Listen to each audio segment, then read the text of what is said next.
Back to the Ed Show. Time for the takedown tonight. The Republicans have been in charge of the House of Representatives for 3 months. And their agenda is becoming pretty clear, don't you think? Because for more than 2 years, Speaker of the House John Boehner left no doubt about what his 4 favorite words were. The American people are wondering, where are the jobs? American families and small businesses are struggling. They've seen this economic stimulus package pass, but they're asking the question, where are the jobs? I've been asking the questions over the last 3 or 4 months, where are the jobs? You know, the American people are asking the question, where are the jobs? You know, the American people are still asking the question, where are the jobs? Can you imagine having a job like that, going around saying the same thing all the time? So we have the Republicans. Well, what have they done about jobs since John Boehner took the Speaker's gavel? Nothing. Wait a minute, there's a mix-up in the script. I meant to say not a damn thing. Instead, they've thrown their weight behind $61 billion in spending cuts. The chief economist of Moody's Analytics, who was an advisor to John McCain's presidential campaign, says the Republicans' plan will cost this country as many as 700,000 jobs by 2012.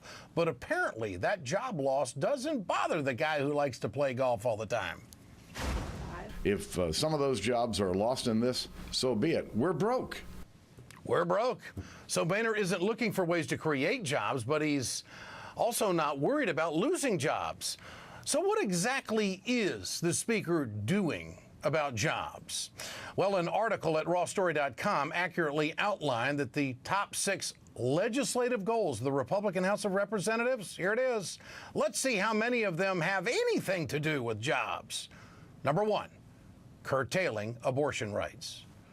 That's right, no taxpayer funding for Abortion Act will raise costs on businesses with health plans that cover abortions. Number 2, defunding Planned Parenthood. Indiana's Mike Pence sponsored the measure to cut off Title X funding to Planned Parenthood, which of course is used to fund cancer screenings, breast exams, and HIV tests. Here's a dandy. We got to get these people off the air. Number 3 is defunding NPR. They're such a threat. The House GOP, get this, held an emergency session. Emergency. To strip NPR of federal funding. It was so important.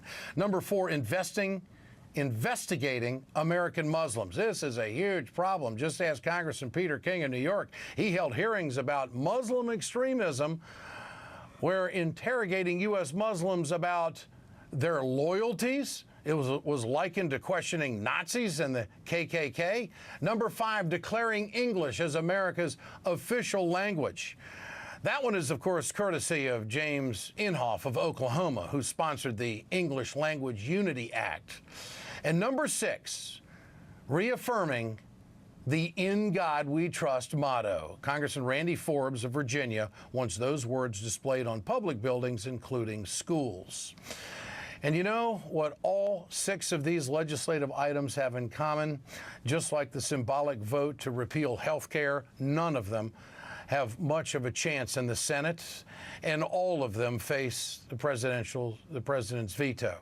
So after just 3 short months, John Boehner has shown us as a country what the real agenda is for the Republicans: spending cuts and culture wars, because he knows that as long as his House does nothing about jobs, the more trouble, the more havoc he can create for President Obama in his re-election campaign.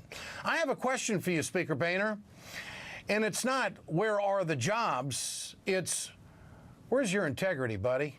That's the takedown. Bill O'Reilly calls it Obama bashing, but the people doing it are the same cable network that he's on. That's right. Republicans overwhelmingly support U.S. actions against Libya, but they also overwhelmingly disapprove of how President Obama has taken action against Libya. Figure that one out. We'll make sense of it. Make sense of the Republican brain next. That's hard to do. We'll be right back. Stay with us.